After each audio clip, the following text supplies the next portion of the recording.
Women to Watch is an intimate look into the lives of prominent and influential women leaders from around the world and the challenges they faced on their journey. It's the real story behind her title.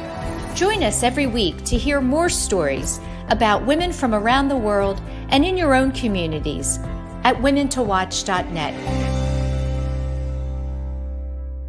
Do you stream on a Roku, Fire Stick, Google TV, or Apple TV? Now you can watch 6ABC 24/7 with the 6ABC Philadelphia streaming app.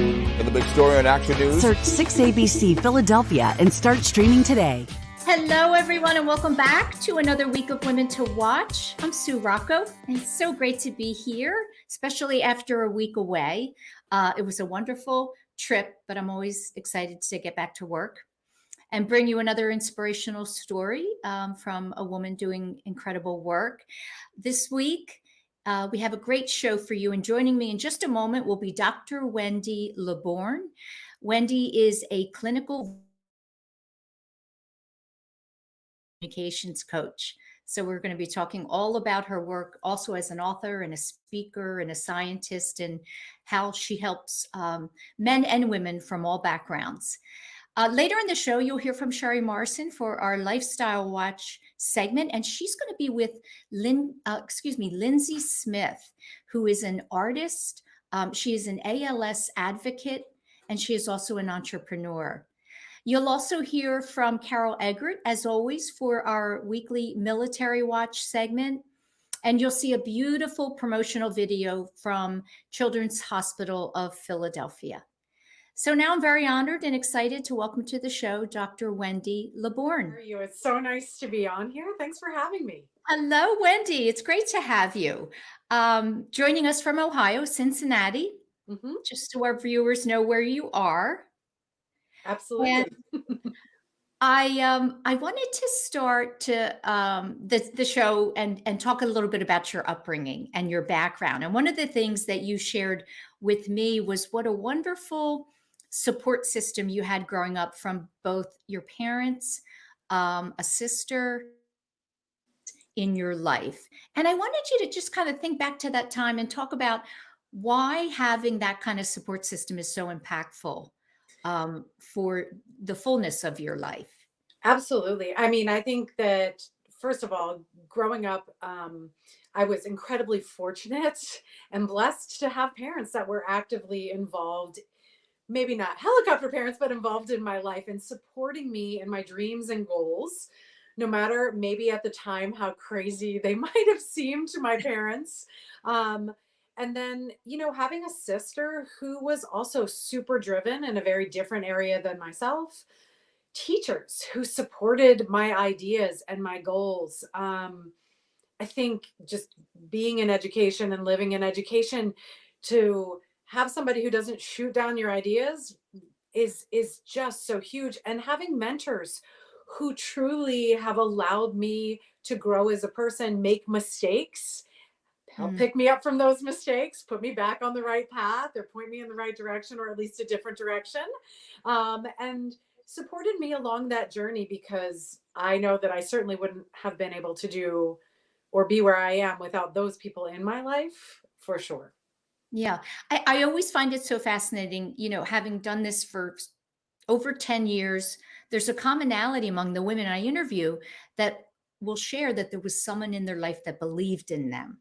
Mm-hmm. And, I think, well, I'm going to let you describe what that means. What is it about having someone say, I believe in you no matter your aspirations, that gives you confidence, builds your self-esteem? Yeah, I think, first of all, I think it's even beyond belief. Like, somebody loves me no matter if I fail or if I succeed. I think that's just that huge net of going, okay, go be brave, because I think brave and stupid walk a fine line sometimes. And I'm not always sure which side I live on, the brave or the stupid side. But I think, first of all, watching my parents. My dad was, I was born at Walter Reed Medical Center in DC. My dad was in the Army as a physical therapist at the time. My mom was a teacher and a coach, and then was also got her master's in counseling. So my dad, they wanted to go back and be where both their moms were, which is in Delaware. My dad's originally from the South Philadelphia area. My mom is from Delaware, so not too far from where your show is. That's where I Yeah. grew up. Yeah. But both their moms were widowed, and so they wanted to be part of family's been very important in my life growing up, and hopefully to my boys now. So being able to have that support system, but I watched my dad as an entrepreneur be a solo private practice physical therapist. You know, my mom was his office manager. My sister and I, from the time we were little, we folded towels in the office. I have been the front desk scheduler. I have done billing and collection. I mean, it was a family affair. So I think I didn't realize it at the time as a young person, but I think my parents took a huge risk to be able to build that life for us. And they supported both my sister and I in making some huge risks. My career was one that actually didn't really exist Right.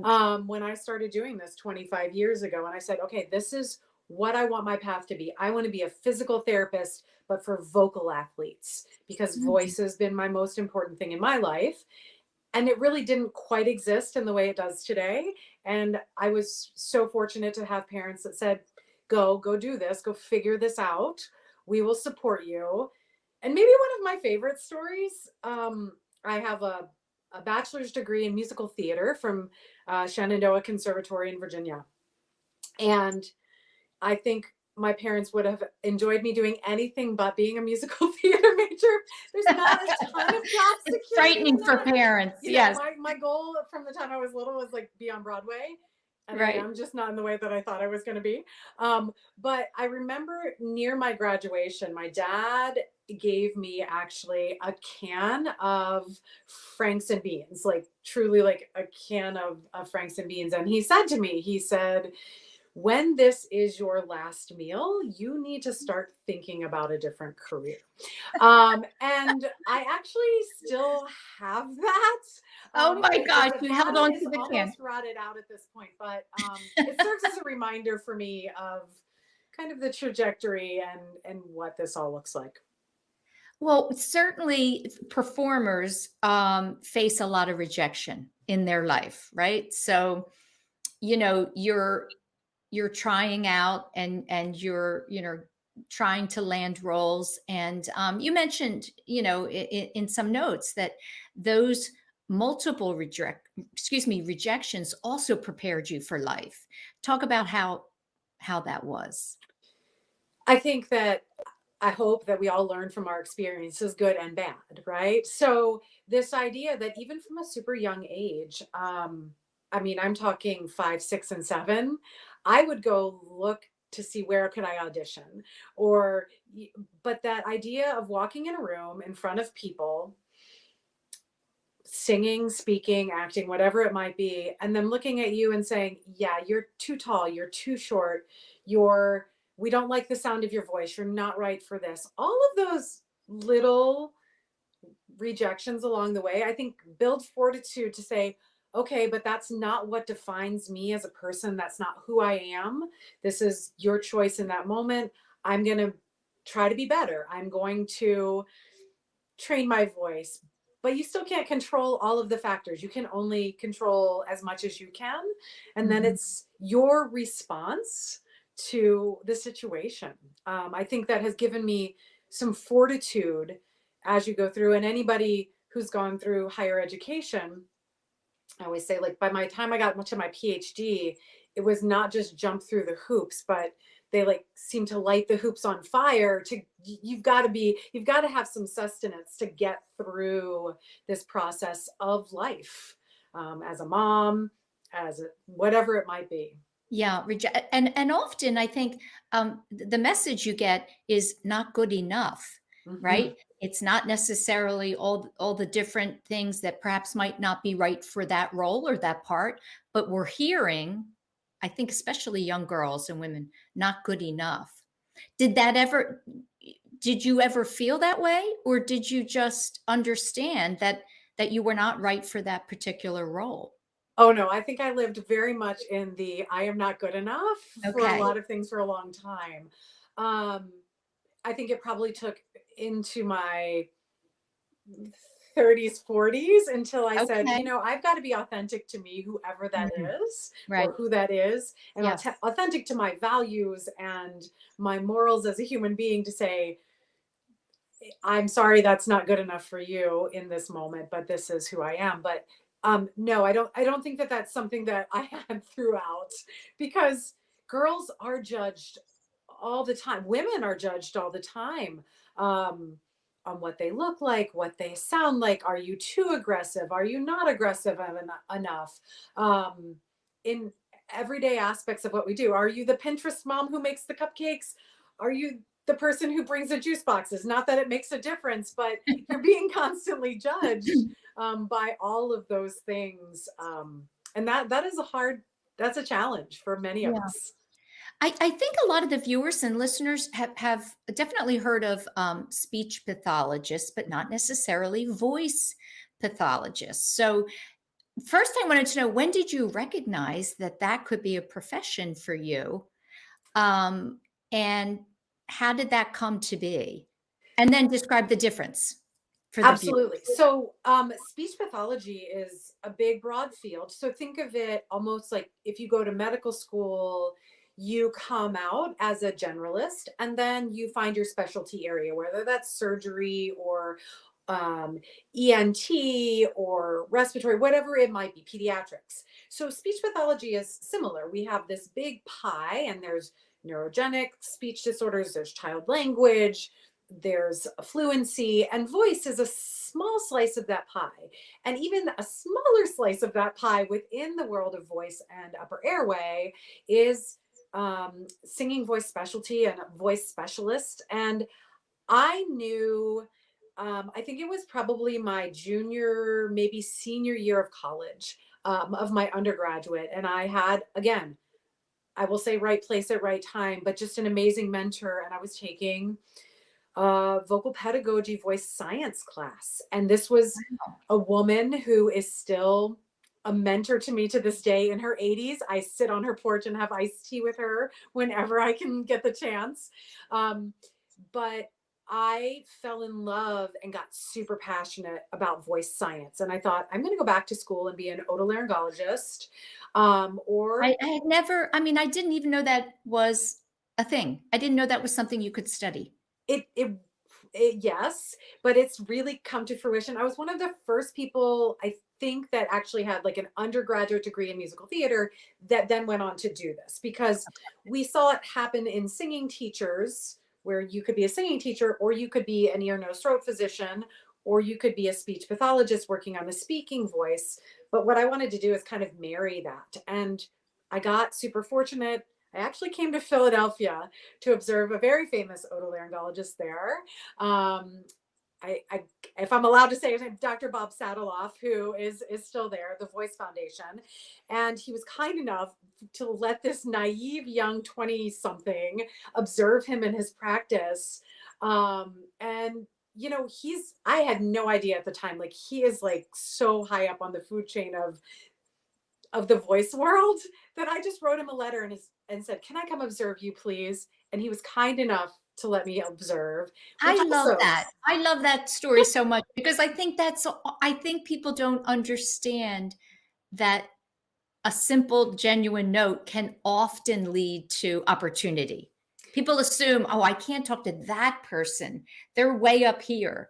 But take that chance and do it. And you did. yeah, I mean, take that leap of faith. Yeah. And oh my gosh, I think if I had known who he was now, then I would have probably never written that note, because he was the man, right? And so anyway, he was kind enough. I now actually, we've been professional colleagues now for 20 plus years, but that sort of changed that. And I thought, I'm going to do speech pathology. I decided I didn't want to go to med school at that time. Um, Little did I know I was going to go straight through my master's and PhD, but that was neither here nor there. I probably could have spent the time in school. Yeah. But I love my career. I've had the opportunity to do, I mean, passionate about what I do, and people's voices, helping people get better, communicate You have the ALS specialist on later, which is just Yes, amazing the because irony of that. oftentimes during the process, the degenerative process of ALS, people start to lose their ability to communicate. And voice is one of those things. So Yeah. near and dear to my heart. Yeah. Well, you're considered a pioneer. Mm. So if I were to ask you, describe exactly what it is that you developed or recognized or discovered that sets you apart from the separate studies of voice versus speech. I How think would you probably describe it? the biggest thing, and I know we're coming up on time here, is that the vocal athlete, the idea of the voice, the vocal athlete as the physiologic, we have stamina, agility, flexibility to meet market demands, whether it's 8 shows a week on Broadway, just like your Eagles, they're professional athletes. My vocal athletes, that idea of thinking comprehensively about vocal athletes in the performing singing world. Wow. Yeah. It's so exciting. Well, we're going to dive into that more in the second half of the show. And of course, the diversity of your clients, that you get to work with performers and, singers, but also executives, doctors. So we're going to dive more into that when we come back. Stay with us, and I'll be back with Dr. Wendy LeBorgne. We'll be right back. We are CHOP, and we can't wait to show you around. We're the nation's first children's hospital. Now, a care network with more than 50 locations that continues to expand. 3 state-of-the-art research buildings with 1.5 million square feet of space. We have grown from 12 beds 165 years ago to nearly 600 beds and one of the best children's hospitals in the world. We have a level 1 trauma center, 11 floors of patient units, more than 20 operating rooms, first of its kind delivery unit for babies with birth defects, a separate cardiac operative and catheterization suite, and places to learn, like our internationally recognized simulation center. We have trained generations of leaders in the field of pediatrics. We are world leaders in medicine, surgery, and science. One of the top recipients in NIH funding for pediatric research. In this building, pioneers in CAR T therapy, mitochondrial disease, brain tumors, hyperinsulinism, and other rare diseases. Here, groundbreaking work in fetal surgery, genetics and genomics, and neurology. In our newest building, leaders in social determinants of health, clinical informatics and epidemiology, autism, trauma and injury prevention. Our patients come from every state and 115 countries.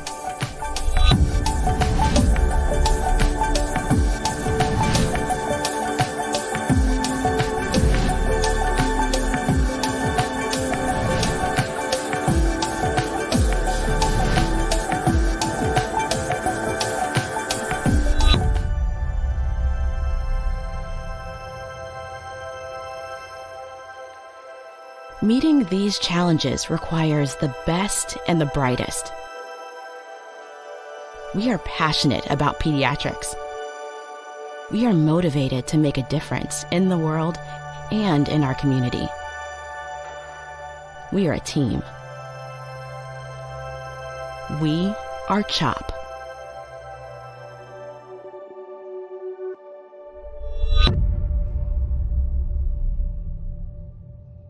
Do you stream on a Roku, a Fire Stick, Google TV, or Apple TV? Now you can watch 6ABC 24/7 with the 6ABC Philadelphia streaming app. Watch action news live, And the big story on Action News. plus special programming, breaking news, and severe weather updates. Tremendous amounts of rain. Always on, always the news team you trust. Watch 6ABC 24/7 on your streaming device. Search 6ABC Philadelphia and start streaming today. Hello and welcome back to the show. I'm joined this week by Dr. Wendy LeBorgne, who is a clinical voice pathologist and also a communications coach. So I'm trying to pay very close attention to my communication style here today, doing my breathing, my deep breathing. One of the things I was really curious about is that you work internationally. Mhm. And I wondered if you have noticed cultural differences in the voice between um, people from different places. Anything that has stood out to you? Absolutely. I think, first of all, there is some research behind that. As sort of a little bit of a research science nerd, I think that that's really important. But we do know, both in cultural communication bias, we have gender communication bias, we have generational communication bias. Um, and so it's not right or wrong, it just is. So, for example, if we just take the United States, pre 1960, women's voices across the board, if we looked at the pitch or the fundamental frequency of women's voices, it was slightly higher than it is today. In the 1960s, women came to the table for the first time with men in a different way. And so what we saw, especially in the North, is the average, what we call fundamental frequency or the pitch of the voice, drop in women, because we know that in men who have lower pitched voices hold positions of higher leadership. They have bigger portfolios. They father more children, actually, not just in the human kingdom, but also in the animal kingdom, Wow. which is kind of fascinating. Yeah.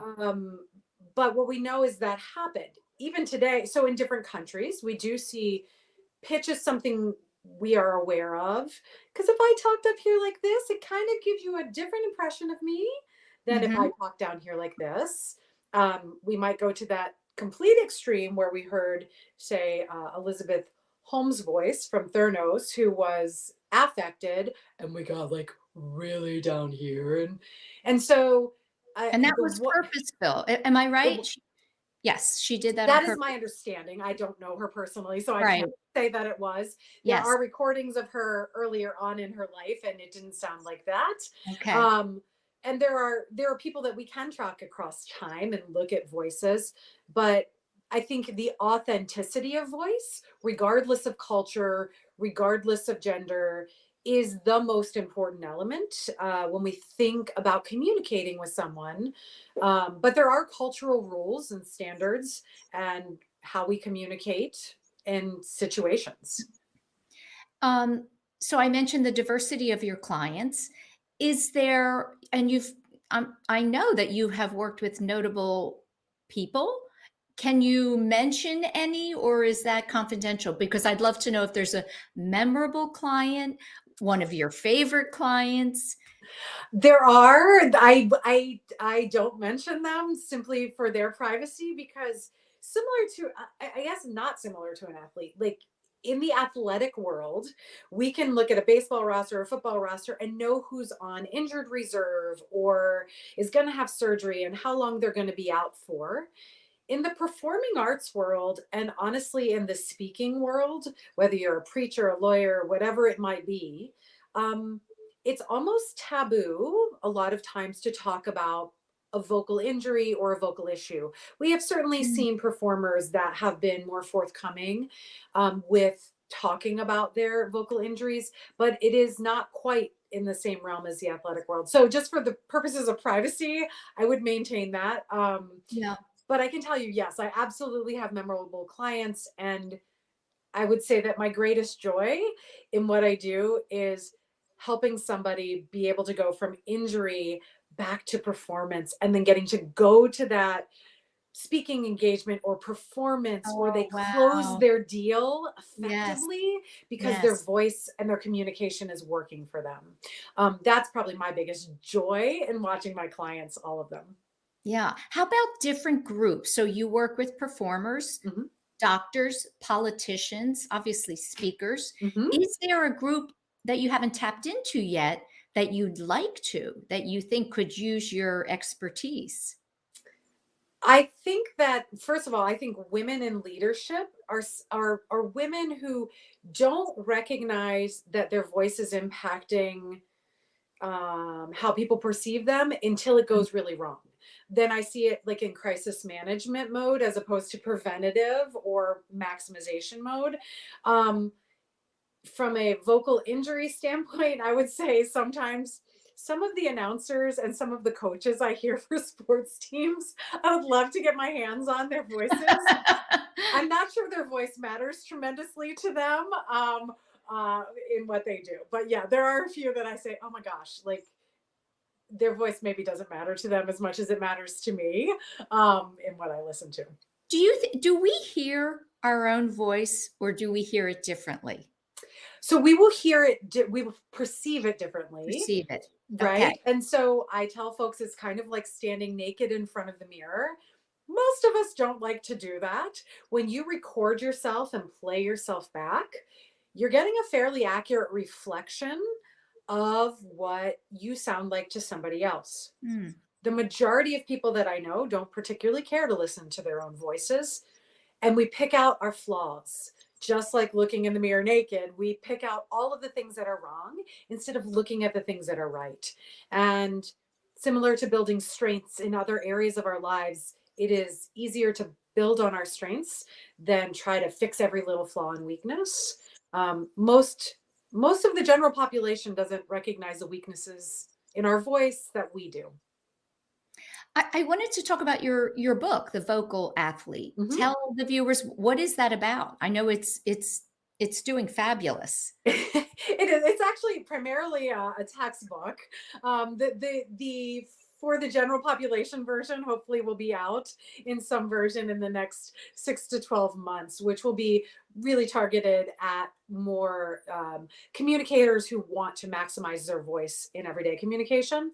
But the Vocal Athlete textbook, and my co-author Marcy Rosenberg on that, we are just contracted for our 3rd edition of that, and it is about everything from how the voice works physiologically to how you train it and maximize it in traditionally non-classical styles of voice use. So musical theater, pop, rock, R&B, etc.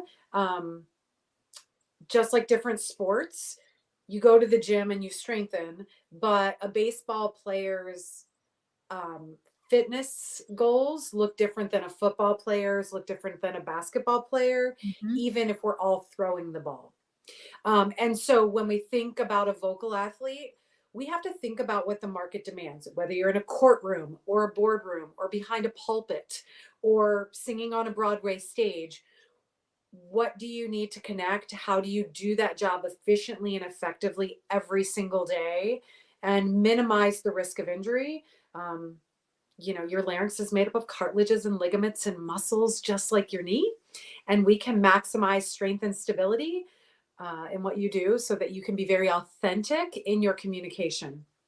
That's an important word. I think about, you do love to help women. And, this show is about women in leadership roles. And I'm wondering if you can describe, when you get a new woman client who wants to be impactful when she's speaking, what steps do you take? What does that look like at the beginning, that first session with her? Absolutely. I think that is so important because my clients and I together work on what is your vocal vision? Like, what do you envision as being your best version of yourself? I don't want you to be somebody else. Correct. I will often ask who they perceive to be good, influential speakers. So, I'm just throwing names out here, but so Michelle Obama often comes up, Oprah Winfrey often comes up, sometimes Sheryl Sandberg, just speakers that they like. So we sort of start to ferret out, what is it that you like about them as speakers? Is it the message that they deliver? Is it how they make you feel? Great. And so we start to create this vocal vision. And similar to any other vision board, we can take out the things we don't want our voice to be. My job then is to break it down and say, okay, this is where you're starting. How do we break this down into tangible goals for you to reach that ultimate goal of what your vocal vision is? And that's different for everybody. It's not just about, people sometimes listen to what I say and they think, oh my gosh, I've got to have a lower voice because my voice is too high. And that's not the actuality of it. It's finding your authentic voice to be able to connect effectively and emotionally with somebody else. in what you do, and sustain that in every situation that you need to communicate in. This is a physiological question. People who regularly lose their voice Mhm. from, projecting and perhaps spending a weekend at a wedding and coming home and they lose their voice that Monday. Always, what's going on there? And is it dangerous? Does it mean something's going on there that should be corrected or looked at? A great question. So the general rule of thumb is if you have hoarseness that persists for more than 7 to 10 days in the absence of illness or injury, you should probably have that looked at by an otolaryngologist or ENT. Those are the same thing. Throat physician, the official name is otolaryngologist, where they can image your vocal folds. As far as is that normal, we have to think about it again as vocal dose and load. So if you are not a conditioned athlete and you go run a marathon, you're probably not going to be able to walk for like 3 days. If you are not somebody who is a loud talker, or you're not using your voice efficiently, similar to if your running gait's not efficient and you go to a wedding or a party where you're having to talk over noise for a period of time, you fatigue. Sometimes you get swelling on the vocal folds. There's a plethora of things that can happen. Mhm. In the short term, that's generally not horrible because there's an inciting incident. If it's something that happens consistently, or if you're a professional speaker and you need your voice, we can't have you fatiguing after each event that you do. So there are absolutely things that we can do physiologically to make you both more efficient in how you speak, as well as strengthen the system to meet what your demands are. So you mentioned your boys at the Mhm. top of the show. You're a mom, and I always like to give my guests the opportunity to talk about. First, I ask this question because we kind of live in a frenetic world, and as a mom, what kind of conversations do you have with your boys in helping to prepare them to go out into the world? Obviously, presenting themselves in the best fashion, but also what do you worry about for them? What kind of, as a mom, what keeps you up at night thinking about what they have to go out and face today that certainly we didn't when we were kids? Oh my gosh, yes. And I will say that like I have to bring my husband into the conversation too, because we have to make these decisions together and be on the same page with our Yeah. boys, because it takes a little bit of an army. And honestly, with my one son, sometimes a multitude of friends as well. The So village. The village has to be the there. Yeah. village of friends, yes. For me, it's so timely that you're saying this. I have a senior in high school, so we're at the place where Oh, we're making some college decisions, and he's my first to fly the nest. What keeps me awake at night is, oh my gosh, have I taught my son what he needs to know to be a good man, to be successful in his life, to be proud of himself, and to be self-sufficient. My youngest is 13, so he's not quite there yet, but that's a different set. I think as I think about them going into the world, social media for me is huge. mhm. The Honestly, the gun violence, as I look at Mhm. sending my son to college, Yeah. what does that look like? They've not known a world without this. Yeah. Um, and then and how do I prepare them? I think just open, honest conversations with them on a regular basis. Social media, technology, it's not going away. So understanding how to use it responsibly, um, self-monitoring, which is super hard even for the best of us as Yeah. adults, let alone Yes, as yes. teenagers. Um, and then just making choices that are true to themselves in their careers, in their lives, in their relationships. Um, and hopefully with them knowing that we will love and support them regardless of the decisions they make, good or bad. My family, or our family mantra, pretty much when my kids left, I always said, make good choices. make good choices. Is there a mantra that you have with your kids? Something that when they become adults will say, Mom always said. Oh my gosh. I think I always say, in fact, this morning, Libby, make good choices. Yeah. Think before you speak. Think before you act. Before you post. Oh my gosh. Yes. 100%. Yeah. Although our youngest doesn't really have a lot of social media because we've had to revoke the privileges there.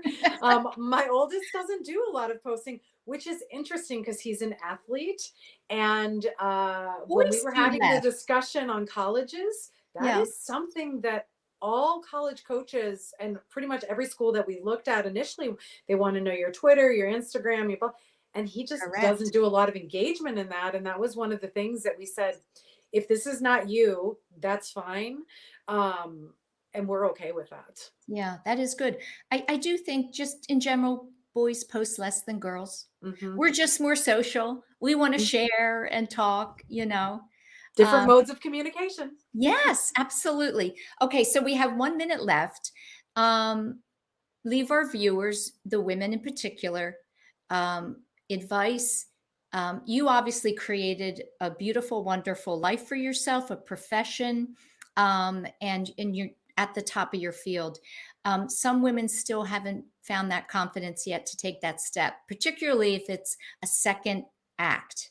Yeah. So what bit of advice would you leave with them? Yeah. And I will say that I'm in my second act. I had a massive COVID pivot that rocked my world, which we don't have time for, but that I think be brave. Have a support system, even if it's a friend. I don't always find that people in my profession are that it's usually the outside view. And I think trust the process. I believe there's a purpose for everyone's life here.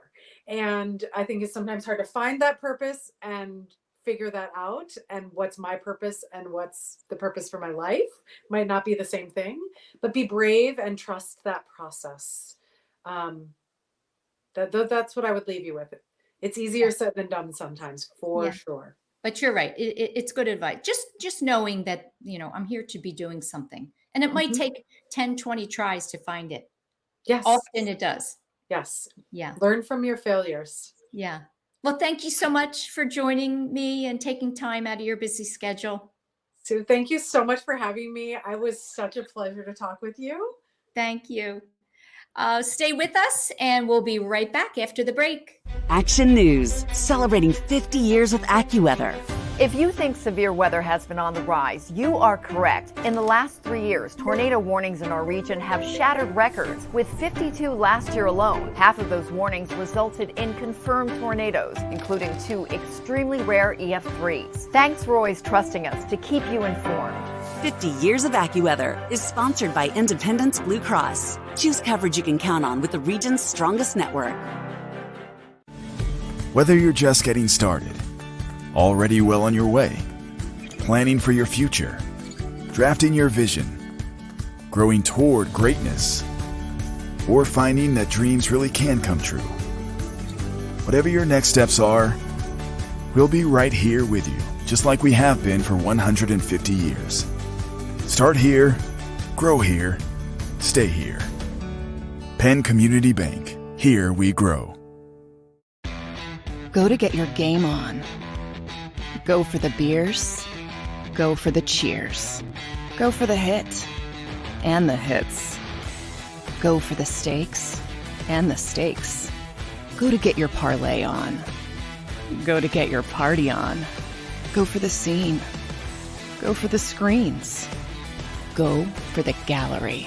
Go for the win. Go to Ocean. Visit theoceanac.com to plan your visit. Post-game show with Seth Joyner, I knew that they had a running game. Derek Gunn, He has put in the effort. Devin Caney, Had we not won the Super Bowl, what would we be saying? and Mike Missinelli. Well, you know who Philly is. Post-game, now streaming on the 6ABC family of apps.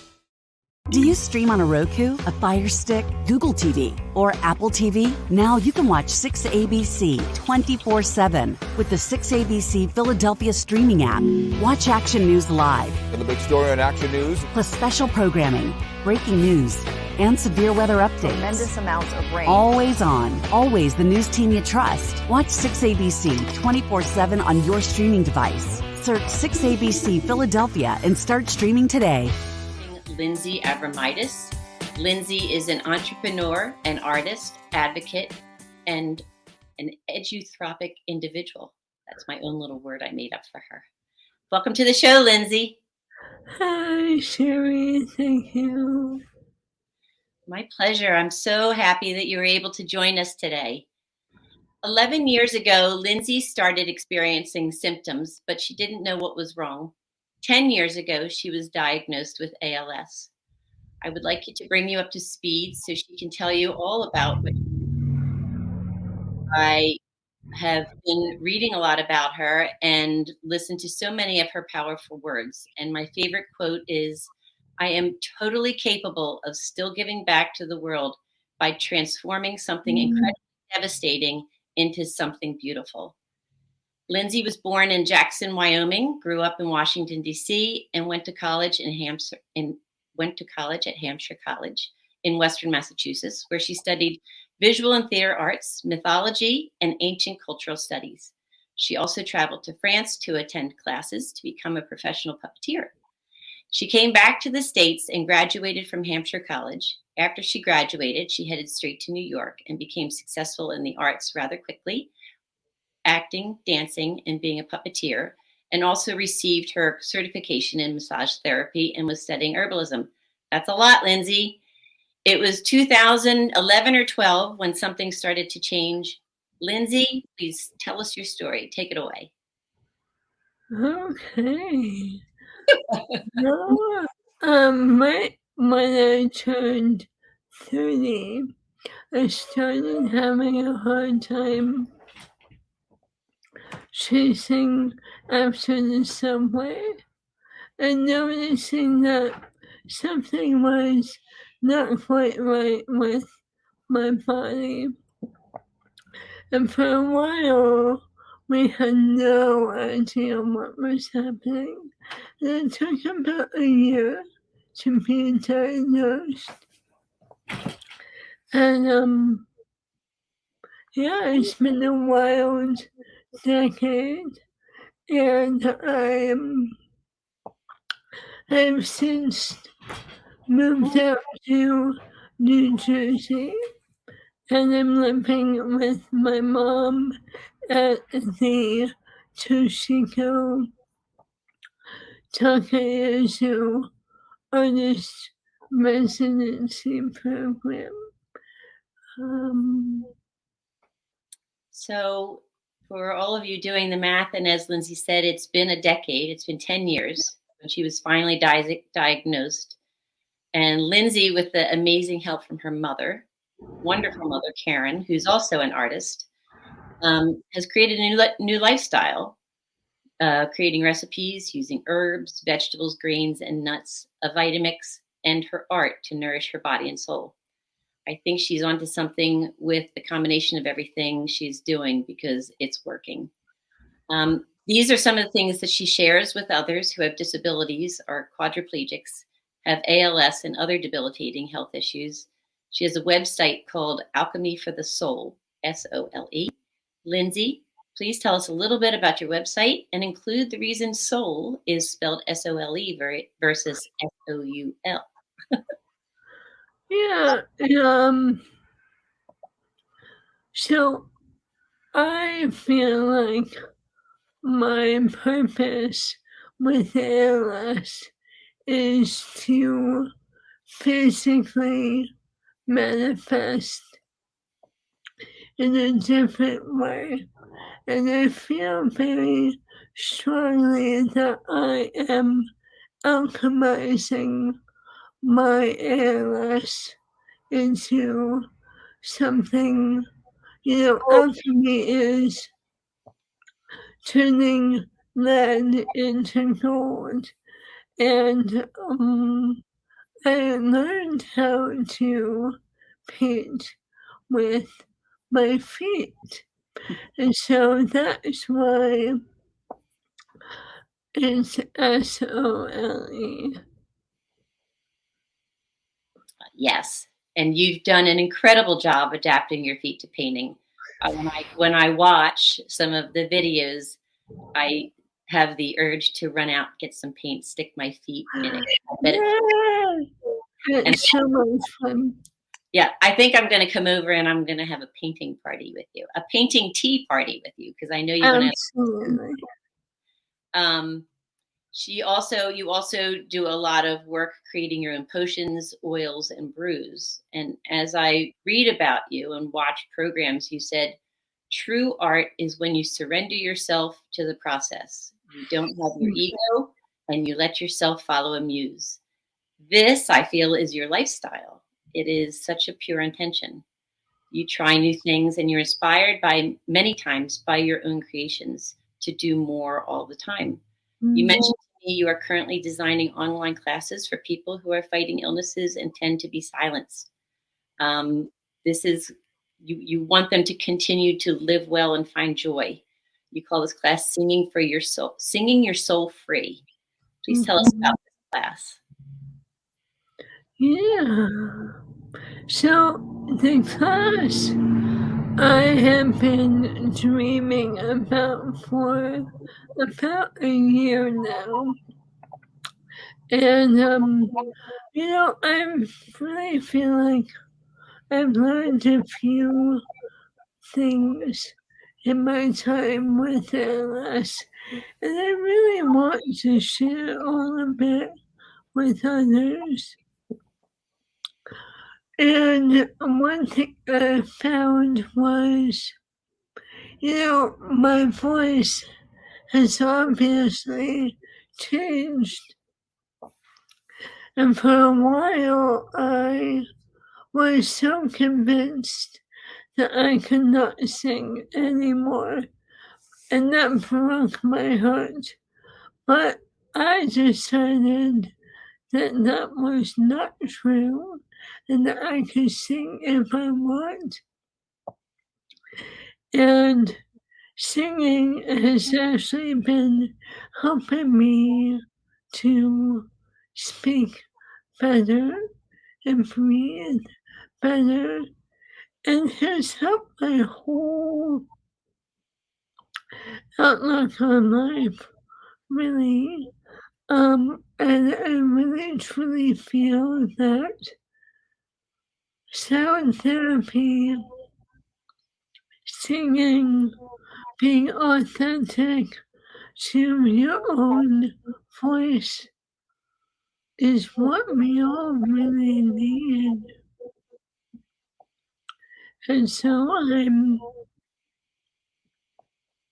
having an online class with 7 wonderful people, and we meet once a month, and I lead them through meditations and lectures, and then we sing together, and it is so joyful. Yeah, I admire what you're doing, and I think it's wonderful that you're helping other people through similar situations. You were talking about as things develop with ALS, a lot of people lose their voice and are afraid to talk in front of other people and be heard, and feel as though because they don't sound the same, they don't want to use their voice. So it's so important that they get over what other people think and they're heard despite how they feel they sound. I think it's wonderful. You had mentioned another program that you're involved with called Art Lifting. Can you tell us a little bit about Art Lifting? Yeah, Art Lifting is an organization that works with disabled and homeless artists, and they help them sell their artwork to the public. And they've been really, really helpful with me feeling like I'm a valid artist. I can post diagnosis. It's great. And you mentioned also I Am ALS. That's more of a patient-led organization that provides critical support to people living with ALS, their caregivers, and loved ones. Correct. So it's not as much into the artwork, but more about the care. Yeah, they're an amazing ALS organization, as well as compassionate care. I would say those two organizations and the ALS Association have been essential for my well-being. Yeah, it's great that there are organizations like that that can help everybody.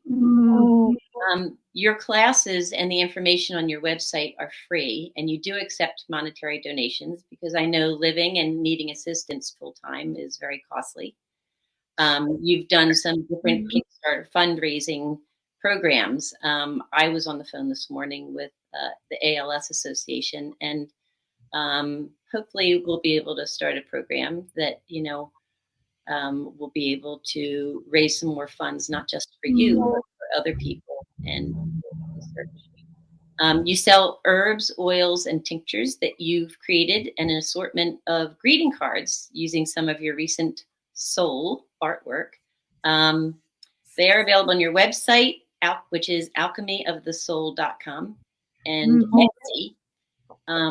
I love your personal photo shoots, which I don't think you've done anything with yet, but I hope you do.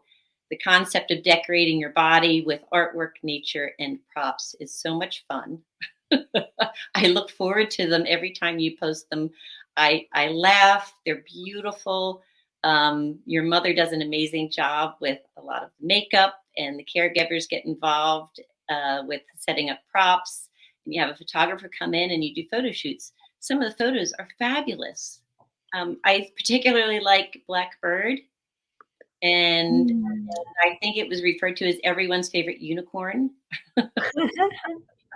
Earth Goddess. And I'm not sure what the one is called with the moon, and you have long white eyelashes on it, but I call it Moon. So there are a few of the photo shoots that you have that I hope that you'll share somehow. You think that you're made into cards or something else that you'll be able to sell? Yeah, my plan is to have both a book, a calendar, and note cards.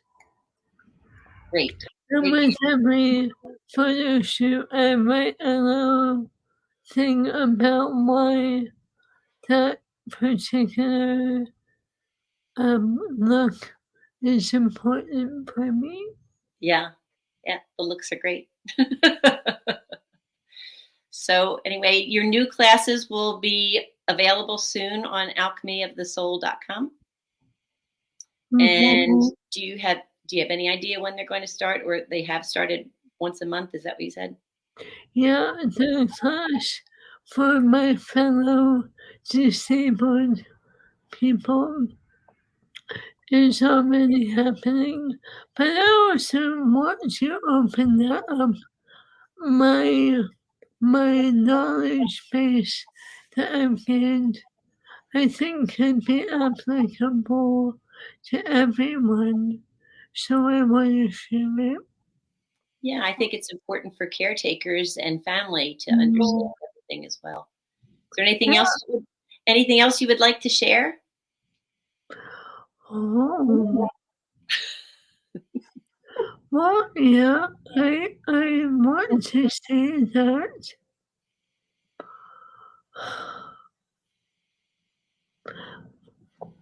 I think one of the most important things to remember is that expectations on how your life should be only gets you into trouble. And that if you can work on accepting yourself as you are, and then relishing in it. You will find a way to be soulfully fulfilling. I love that. Thank you for sharing that. I want to thank you for sharing your wealth of knowledge. We're out of time. Thank you for your knowledge and your experiences so others have a better understanding of living with ALS, being a quadriplegic, and other debilitating diseases. Hopefully your information and classes will be healing and therapeutic for others so they may continue living happy and a joyous life like you and me. Thank you. Thank you. Sue will be right back to close out the show. Ladies, keep living your dreams. Plan your day with confidence. Definitely want to keep the umbrellas on hand. And keep your family safe with Action News and AccuWeather. Numerous tornadoes. Well over 7 inches of rain. Your go-to team when severe weather strikes. The water is still rising right now. Keeping you prepared wherever you watch. On TV, on 6abc.com, and on our streaming apps. And that's when we go severe weather mode and on the air for you. Action News and AccuWeather. The team you trust. Whether you're just getting started, already well on your way, planning for your future, drafting your vision, growing toward greatness, or finding that dreams really can come true. Whatever your next steps are, we'll be right here with you, just like we have been for 150 years. Start here, grow here, stay here. Penn Community Bank. Here we grow. Go to get your game on. Go for the beers. Go for the cheers. Go for the hit and the hits. Go for the stakes and the stakes. Go to get your parlay on. Go to get your party on. Go for the scene. Go for the screens. Go for the gallery. Go for the win. Go to Ocean. Visit theoceanac.com to plan your visit. Post-game show with Seth Joyner. I knew that they had a running game. Derek Gunn. He has put in the effort. Devin Caney. Had we not won the Super Bowl, what would we be saying? And Mike Missinelli. Well, you know who Philly is. Post-game, now streaming on the 6ABC family of apps. Do you stream on a Roku, a Fire Stick, Google TV, or Apple TV? Now you can watch 6ABC 24/7 with the 6ABC Philadelphia streaming app. Watch Action News live. And the big story on Action News. Plus special programming, breaking news, and severe weather updates. Tremendous amounts of rain. Always on. Always the news team you trust. Watch 6ABC 24/7 on your streaming device. Search 6ABC Philadelphia and start streaming today. That's it for another week of Women to Watch. Thanks so much for tuning in. Next week, I'm going to be speaking to Patricia Wellenbach, the CEO of the Please Touch Museum here in Philadelphia. Thank you, as always, to Kateri, our fabulous producer, and all of our Watch team members and sponsors. Have a great week, everyone. Now, the Women to Watch, Military Watch. Those of you who caught even a portion of last week's State of the Union address may be wondering who those military representatives in uniform in the first row are and why do they sit there without any expression. Hi, I'm Carol Eggert, Senior Vice President of Military Affairs at Comcast NBC Universal. Well, actually, the lack of response by the Joint Chiefs is one of the cornerstones of our American democracy. The chairman of the Joint Chiefs, General Mark Milley, is the senior-ranking member of the Armed Forces, and as such is the principal advisor to the President and reports to both the President and the Secretary of Defense. You will have noticed the other members of the Joint Chiefs of Staff in attendance, and they represent the Army, Marines, Navy, Air Force, National Guard Bureau, and Space Operations. Now, the big question, why do they just sit there? One cornerstone of our democracy is civilian control of the military, as outlined in the Constitution. This ensures that the power to take military action remains in the hands of civilian leadership.